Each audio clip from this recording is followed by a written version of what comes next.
Padre, a tus manos encomiendo mi espíritu. A ti, Señor, me acojo, no quede yo nunca defraudado. Tú que eres justo, ponme a salvo. A tus manos encomiendo mi espíritu. O el Dios leal me librarás. Padre, a tus manos encomiendo mi espíritu. Soy la burla de todos mis enemigos, la irrisión de mis vecinos, el espanto de mis conocidos. Me ven por la calle y escapan de mí. Me han olvidado como a un muerto. Me han desechado como un cacharro inútil. Padre, a tus manos encomiendo mi espíritu. Pero yo confío en ti, Señor. Te digo, tú eres mi Dios. En tu mano están mis azores. Líbrame de los enemigos que me persiguen. Padre, a tus manos encomiendo mi espíritu. Haz brillar tu rostro sobre tu siervo. Sálvame por tu misericordia. Sed fuertes y valientes de corazón, los que esperáis en el Señor. Padre, a tus manos encomiendo mi espíritu. Tu cruz adoramos, Señor, y tu santa resurrección alabamos y glorificamos. Por el madero ha venido la alegría al mundo entero.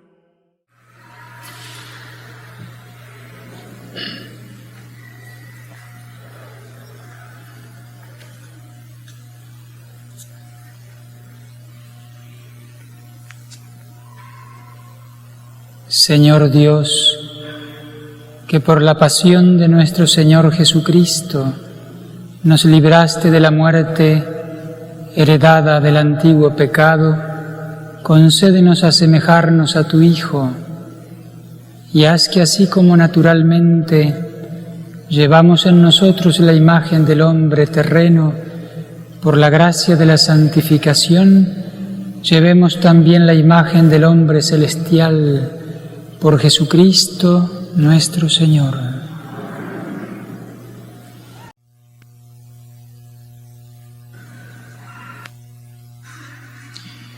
Lectura del profeta Isaías.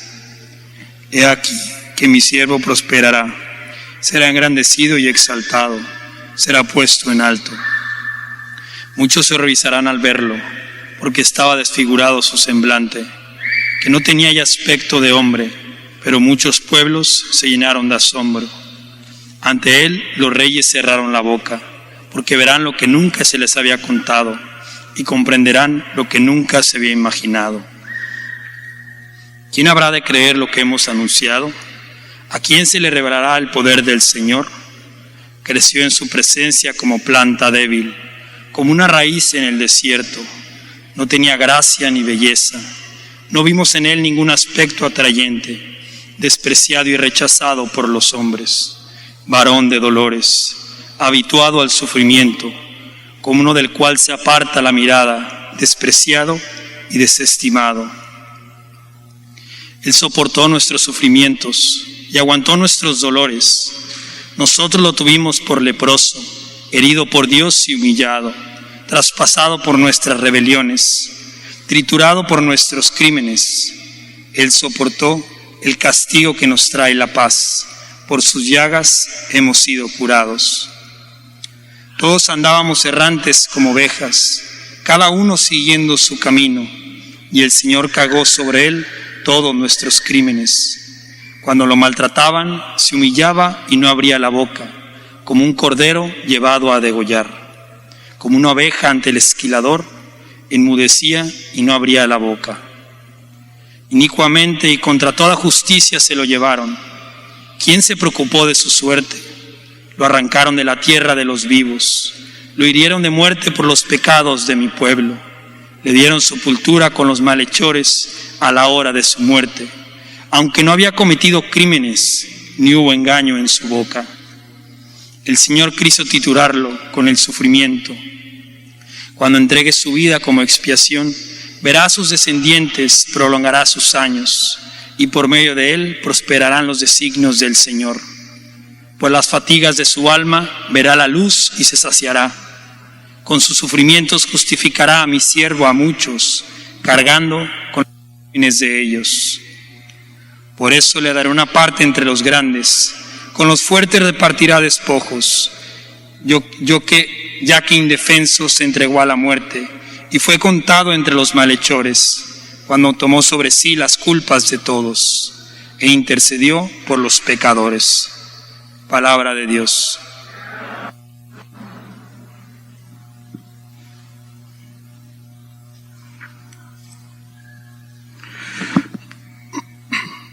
Padre, en tus manos encomiendo mi espíritu.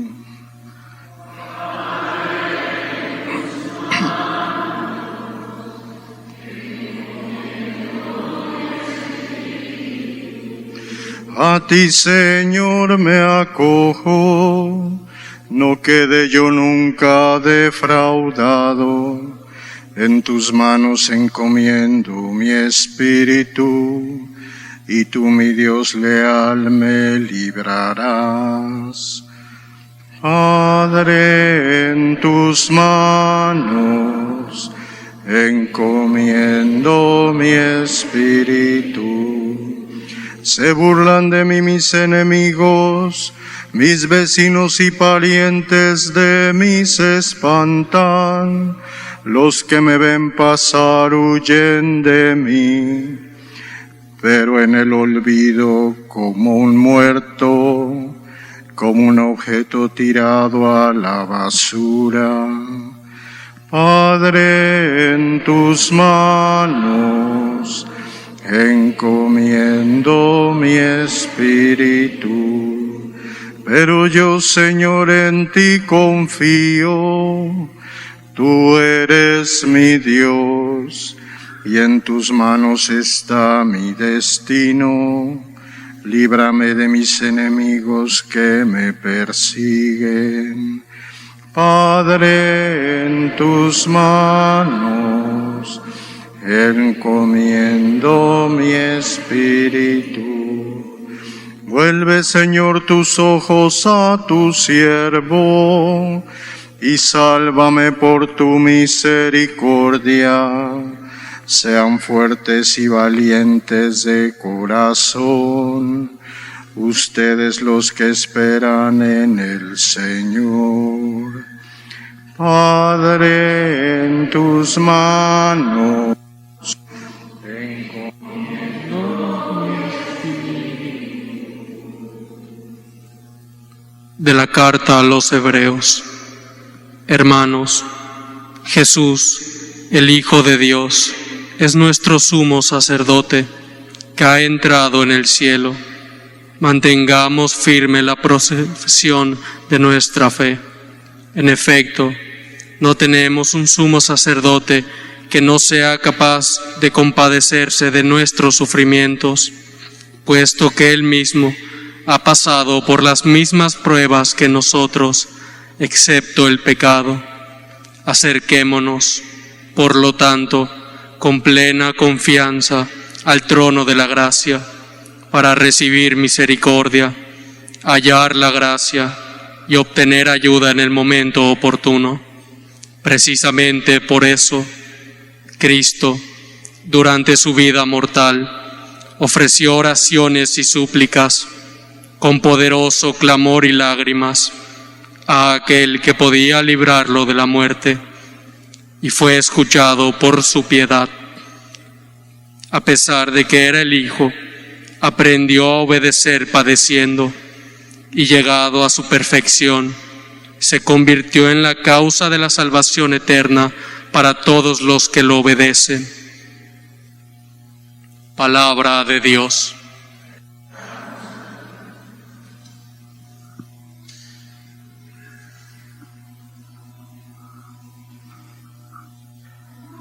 Gloria a ti, gloria al Señor Jesús. Gloria a ti, gloria al Señor Jesús. Cristo se humilló por nosotros y por obediencia aceptó incluso la muerte y una muerte de cruz.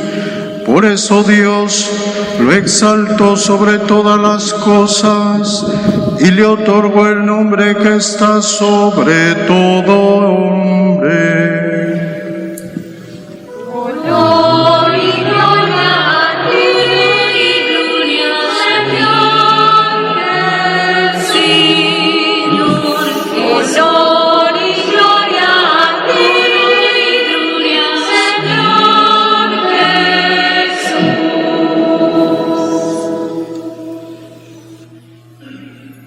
Pasión de nuestro Señor Jesucristo según San Juan.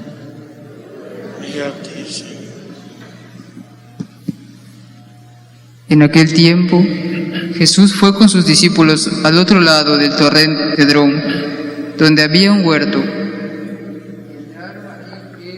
Y sus discípulos, Judas, el traidor, conocía también el sitio, porque Jesús se reunía a menudo allí con sus discípulos. Entonces Judas tomó un batallón de soldados y guardias, de los sumos sacerdotes y de los fariseos, y entró en el huerto con linternas, antorchas y armas. Jesús, sabiendo todo lo que iba a suceder, se adelantó y les dijo: ¿A quién buscan? Le contestaron. A Jesús el Nazareno. Les dijo Jesús: Yo soy. Estaba también con ellos Judas, el traidor. Al decirles: Yo soy, retrocedieron y cayeron a tierra. Jesús les volvió a preguntar: ¿A quién buscan? Ellos dijeron: A Jesús el Nazareno. Jesús contestó: Les he dicho que soy yo. Si me buscan a mí, dejen que estos se vayan. Así se cumplió lo que Jesús había dicho: No he perdido a ninguno de los que me diste. Entonces Simón Pedro, que llevaba una espada, la sacó e hirió a un criado del sumo sacerdote y le cortó la oreja derecha. Este criado se llamaba Malco. Dijo entonces Jesús a Pedro: Mete la espada en la vaina. ¿No voy a beber el cáliz que me ha dado mi Padre? El batallón, su comandante y los criados de los judíos apresaron a Jesús, lo ataron y lo llevaron primero ante Anás, porque era suegro de Caifás, sumo sacerdote aquel año. Caifás era el que había dado a los discípulos este consejo: conviene que muera un solo hombre por el pueblo. Simón Pedro y otro discípulo iban siguiendo a Jesús. Este discípulo era conocido del sumo sacerdote y entró con Jesús en el palacio del sumo sacerdote, mientras Pedro se quedaba fuera, junto a la puerta. Salió el otro discípulo, el conocido del sumo sacerdote, habló con la portera e hizo entrar a Pedro. La portera dijo entonces a Pedro: ¿No eres tú también uno de los discípulos de ese hombre? Él dijo: No lo soy. Los criados y los guardias habían encendido un brasero, porque hacía frío y se calentaban. También Pedro estaba con ellos de pie, calentándose. El sumo sacerdote interrogó a Jesús acerca de sus discípulos y de su doctrina. Jesús le contestó: Yo he hablado abiertamente al mundo y he enseñado continuamente en la sinagoga y en el templo, donde se reúnen todos los judíos, y no he dicho nada a escondidas. ¿Por qué me interrogas a mí? Interroga a los que me han oído sobre lo que les he hablado. Ellos saben lo que he dicho. Apenas dijo esto, uno de los guardias le dio una bofetada a Jesús, diciéndole: ¿Así contestas al sumo sacerdote? Jesús le respondió: Si he faltado al hablar, demuestra en qué he faltado. Pero si he hablado como se debe, ¿por qué me pegas? Entonces Anás lo envió atado a Caifás, el sumo sacerdote. Simón Pedro estaba de pie, calentándose, y le dijeron: ¿No eres tú también uno de sus discípulos? Él lo negó diciendo: No lo soy.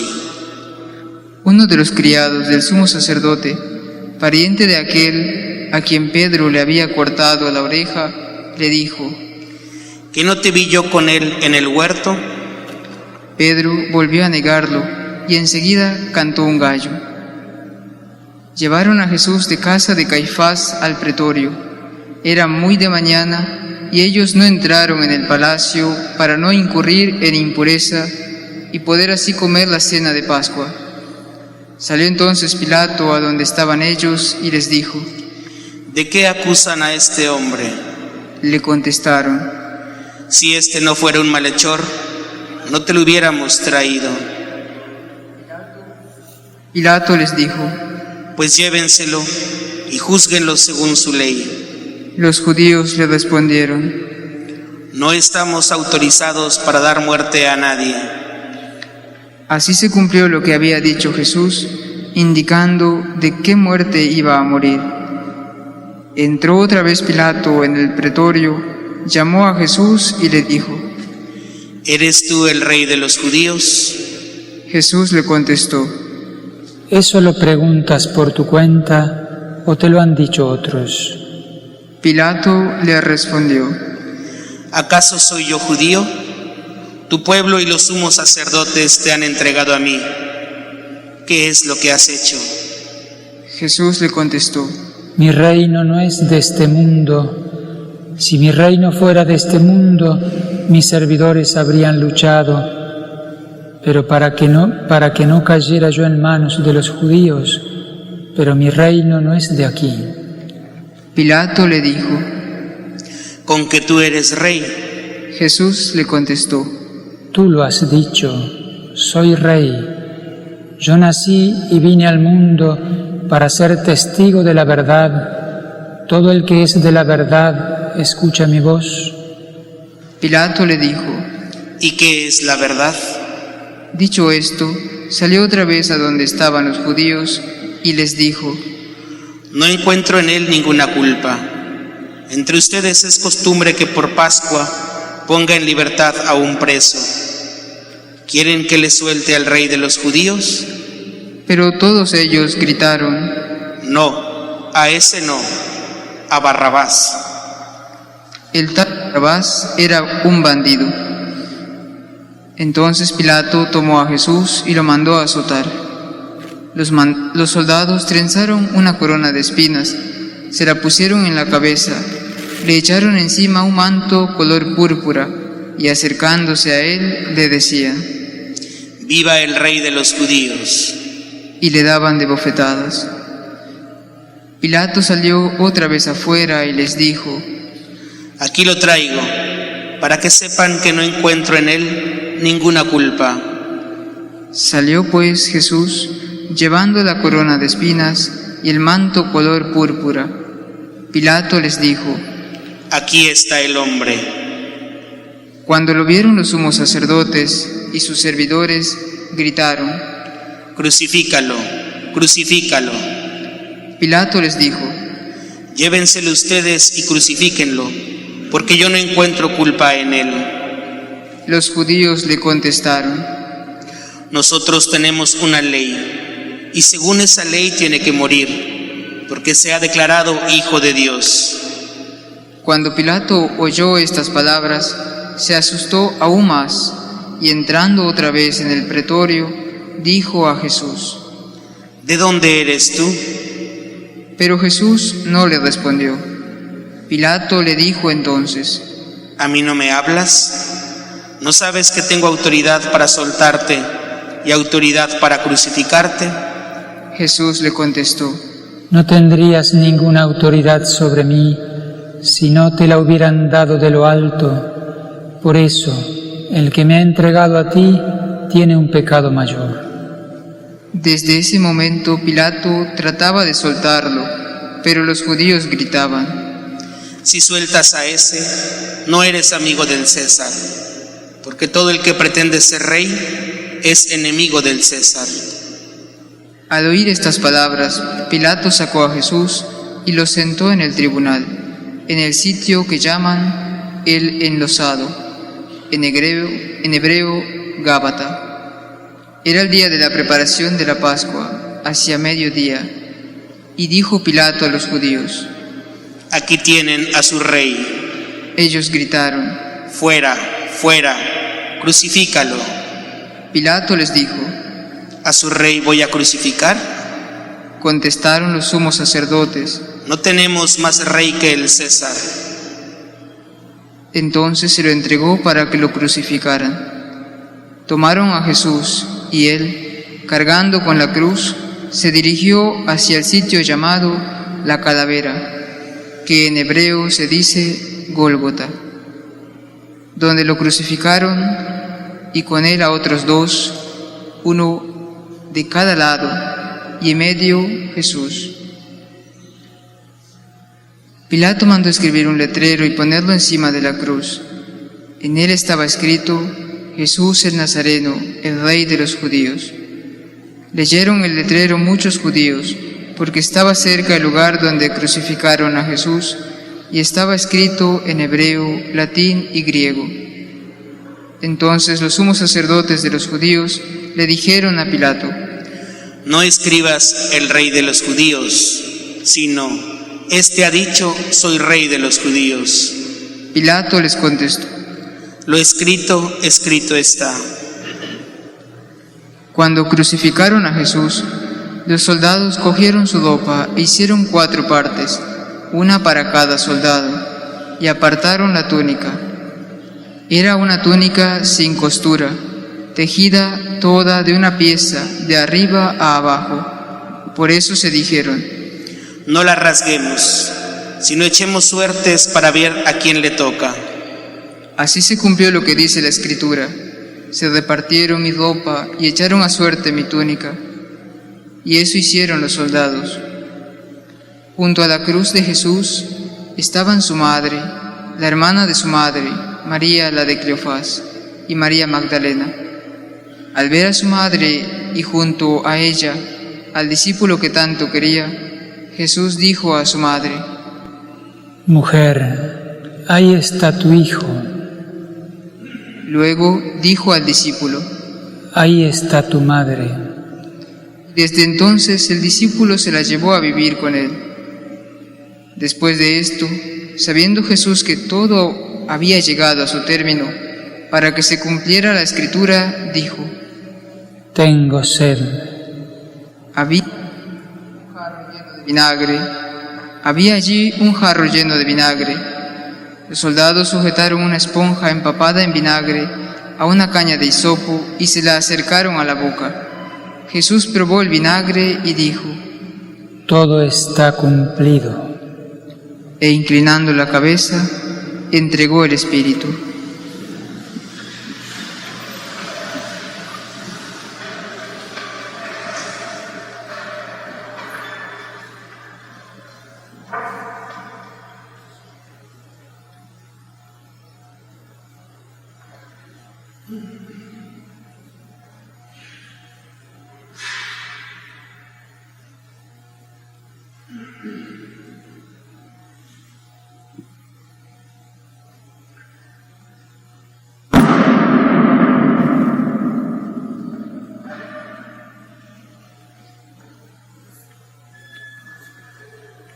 Entonces los judíos, como era el día de la preparación de la Pascua, para que los cuerpos de los ajusticiados no se quedaran en la cruz el sábado, porque aquel sábado era un día muy solemne, pidieron a Pilato que les quebraran las piernas y los quitaran de la cruz. Fueron los soldados, le quebraron las piernas a uno y luego al otro de los que habían sido crucificados con él. Pero al llegar a Jesús, viendo que ya había muerto, no le quebraron las piernas, sino que uno de los soldados le traspasó el costado con una lanza e inmediatamente salió sangre y agua. El que vio da testimonio de esto y su testimonio es verdadero, y él sabe que dice la verdad, para que también ustedes crean. Esto sucedió para que se cumpliera lo que dice la Escritura: no le quebrarán ningún hueso. Y en otro lugar la Escritura dice: mirarán al que traspasaron. Después de esto, José de Arimatea, que era discípulo de Jesús, pero oculto por miedo a los judíos, pidió a Pilato que lo dejara llevarse el cuerpo de Jesús. Y Pilato lo autorizó. Él fue entonces y se llevó el cuerpo. Llegó también Nicodemo, el que había ido a verlo de noche, y trajo unas 100 libras de una mezcla de mirra y aloe. Tomaron el cuerpo de Jesús y lo envolvieron en lienzos con esos aromas, según se acostumbra a enterrar entre los judíos. Había un huerto en el sitio donde lo crucificaron, y en el huerto un sepulcro nuevo, donde nadie había sido enterrado todavía. Y como para los judíos era el día de la preparación de la Pascua, y el sepulcro estaba cerca, allí pusieron a Jesús. Palabra del Señor. Gloria a ti, Señor.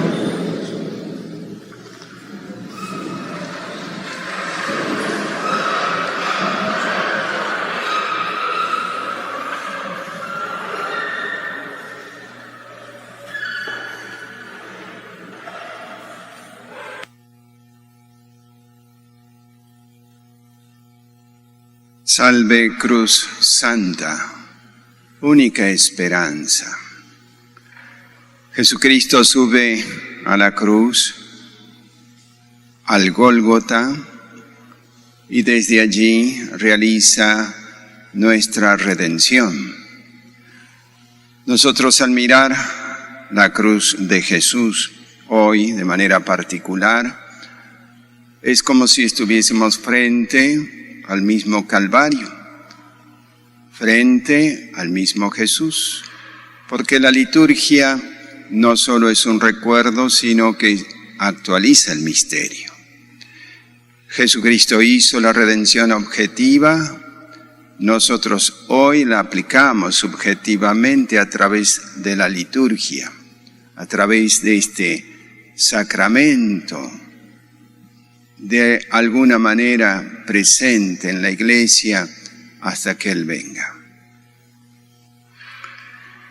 Cuando nosotros miramos la cruz del Señor, miramos sobre todo lo que significa. Es un libro de gran enseñanza, pero por sobre todas las cosas hoy quisiera observar el misterio de la redención a través de este leño sacrosanto. ¿Qué cosa significa redimir sino rescatar? ¿Y qué cosa significa rescatar sino liberar? Y la pregunta es, ¿liberar de qué? Liberar de toda esclavitud, porque el hombre, después del pecado original, había quedado lleno de cadenas de esclavitudes. La esclavitud más grande, la misma del pecado original, la de sus pecados propios.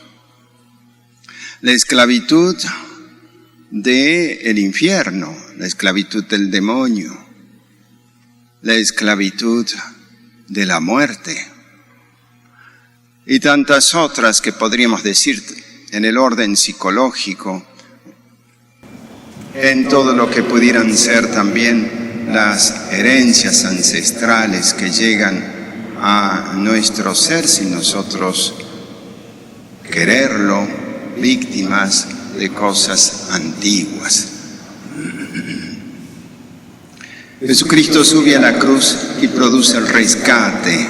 Solamente el Hijo de Dios, hecho carne, podía tomar vicariamente todos nuestros pecados, nuestro lugar, para que nosotros pudiésemos ser rescatados.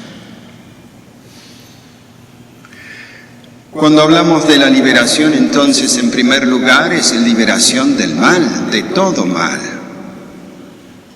Pero cuando hablamos de liberación, también en un sentido positivo, es acceder a una nueva realidad. Jesús nos libera de algo, nos libera del mal, para que podamos, por esa misma liberación, acceder a una realidad nueva, positiva, buena, tan buena que Jesús diviniza al hombre. Lo saca de ser esclavo y lo hace un hombre libre. Lo saca de la servidumbre del mal para hacerlo libre en el camino del reino de los cielos, con el caminar, diríamos, expedito, libre, para poder llegar a la cumbre más alta del reino de los cielos. Liberar entonces en un doble aspecto, del mal para acceder al bien. ¿Y qué bien? Con mayúscula. Liberar del malo para que el hombre pudiese vivir esa vida nueva. Y es así entonces como cuando miramos el Evangelio, el Señor dice concretamente que Él es el camino, la verdad y la vida, y quien vive en la verdad accede a ser libre. La verdad los hará libres. Dice en el capítulo 8, versículo 32 del Evangelio de San Juan. La verdad os hará libres. Jesucristo es la verdad. De Él viene la verdadera liberación, la verdadera libertad. La verdad nos hace libres y lo contrario es la mentira, nos hace esclavos. Vivir en una vida de pecado es una gran mentira. Sabemos que el engaño de la antigua serpiente fue un gran engaño para llevarlo al hombre, separarlo de Dios y ensuciar su condición de ser puro para llevarlo por una mentira a una vida desgraciada. Todo eso se podría aplicar concretamente de toda vida de pecado. Tú y yo sabemos lo que es la vida de pecado y sabemos que es una gran mentira, un gran engaño. Es la escuela del engaño. Vivir en pecado es vivir en la escuela del engaño, en la escuela del mentiroso. Por eso decía nuestro Señor hablando con los escribas y fariseos: no aceptan mi lenguaje, porque el padre de ustedes es el diablo. Al no aceptar el lenguaje de Cristo, que es la suprema verdad, prefiere el hombre vivir como en paternidad del engaño.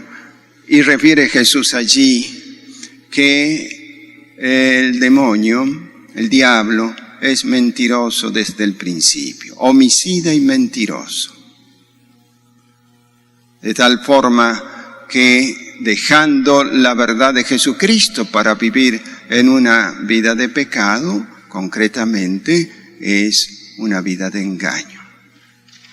¿Qué es lo que hace el Señor? Hacernos entender a través del Evangelio, de su doctrina, que la verdad nos hace libres y que toda ausencia de verdad evangélica nos hace verdaderamente servidores de este mundo, esclavos de este mundo, desterrados en definitiva del reino. También el Señor quiere manifestar que su verdad es testificada de alguna manera por sus obras. Si no creen en mis palabras y no creen a la verdad que les predico, crean a mis obras. Las obras que hacía el Señor testifican de que Él es el enviado, de que Él es la verdad. Testimonio de la verdad son los milagros del Señor. Recordemos aquel momento en el cual le bajan un paralítico al Señor cuando Él está curando, se lo ponen allí. Lo primero y lo más querido para el Señor no es la sanación del cuerpo, no es la liberación de las enfermedades, aun cuando ha liberado a muchos esclavos de las enfermedades. En los evangelios consta. Pero ¿qué es lo que le dice fundamentalmente el Señor al paralítico? Lo más querido y lo más importante para Cristo y lo más importante para Él. Tus pecados te son perdonados. Para que vean que el Hijo del Hombre tiene poder para perdonar los pecados, toma tu camilla y vete. Lo primero es lo primero. Viene a liberar de las cadenas más ocultas que el hombre no se daba cuenta tanto, las cadenas que lo mantienen sujeto al maligno, las cadenas espirituales del mal. El Señor viene a liberar de la esclavitud con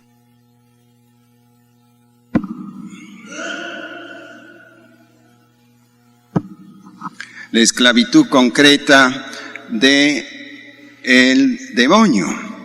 Y por eso tenemos en algunos momentos que libera a los posesos de las esclavitudes graves. También viene a liberar de ello. Viene a rescatar a todos aquellos que están asediados por el enemigo. Manera particular entonces, desde la cruz y con la cruz del Señor, con su poder, se liberan las almas de todo asedio del maligno. No hay poder demoníaco que pueda superar a la redención de Cristo, al rescate de Cristo.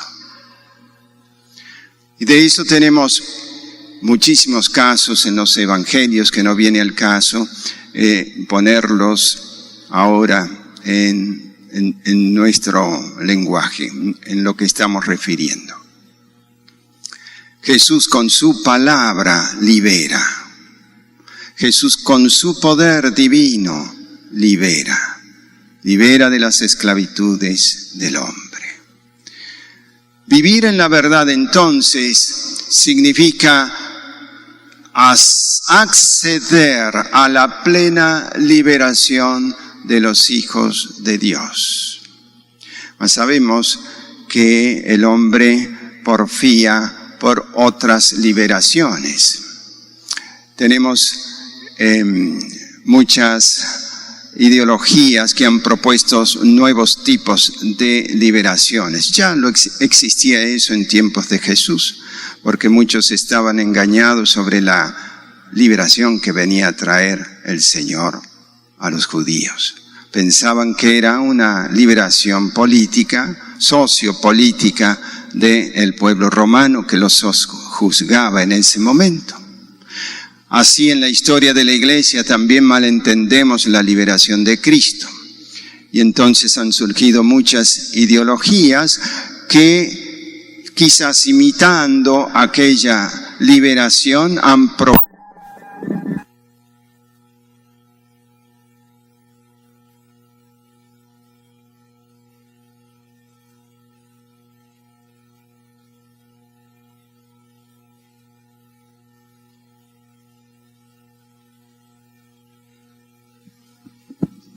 liberaciones de otro orden, sociopolíticas, ideología, por ejemplo, del marxismo, ideologías psicológicas, plenamente psicológicas, sin recurrir al poder de Jesucristo, que es el que verdaderamente sana. Pues nosotros debemos tener muy claro qué significa el rescate de Cristo. ¿Para qué sube Cristo a la cruz hoy? Sube para liberar, rescatar al hombre, para rescatarnos a cada uno de nosotros. Probablemente, como el hombre celestial se va haciendo paso lentamente, tenemos aquella expresión de San Pablo que nos hace entender que estamos en proceso de liberación todos hacia la patria eterna. Hago el mal que no quiero, decía San Pablo. Siento una espina y hago el mal que no quiero.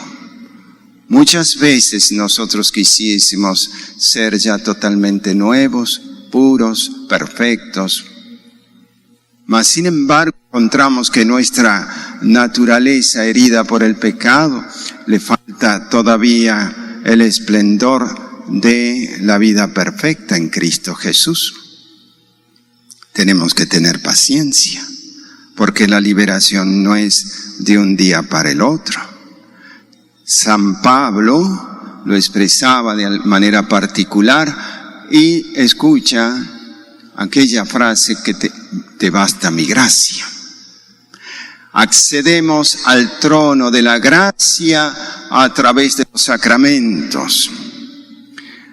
Accedemos al trono de la gracia a través del amor a la verdad. Quisiera como también destacar que llegará un tiempo en que no se soportará la verdadera doctrina, dice San Pablo. Esos tiempos han llegado. Se quiere enmendar la verdad de Jesucristo, se la quiere callar. Porque es la propuesta de siempre del enemigo que engaña al hombre para no vivir en la verdad, sino en la mentira. Y entonces cuando la mentira se hace sistema, cuando el relativismo se hace sistema, se persigue la verdad de Jesucristo. Y entonces encontramos que el hombre cuando vive en la mentira se aliena a sí mismo, se engaña a sí mismo y se ataca a sí mismo con estructuras de mentira, de ley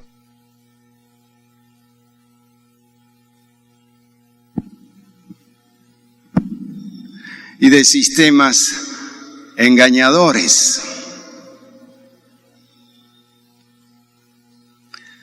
Pues, ¿qué más vamos a decir? Que el Señor libere estos cables también que están confusos hoy.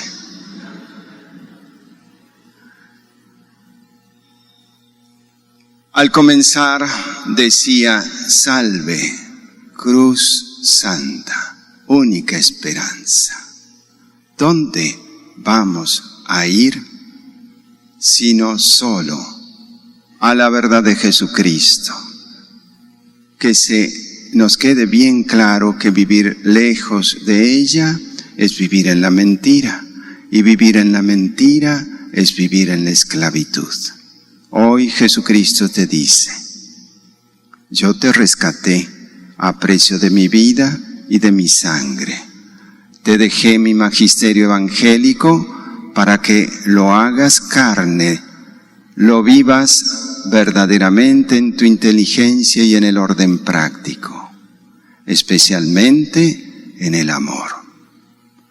Te doy mi gracia, totalmente toda mi gracia, que equivale a mi vida, para que vivas como hijo de Dios en la libertad de los hijos de Dios. Esa gracia que justamente es presencia del Espíritu de Dios, que nos recuerda y nos testifica interiormente que no hay sino una sola verdad para llegar a nuestro Padre Celestial, y esa verdad es: Jesucristo es nuestro Salvador.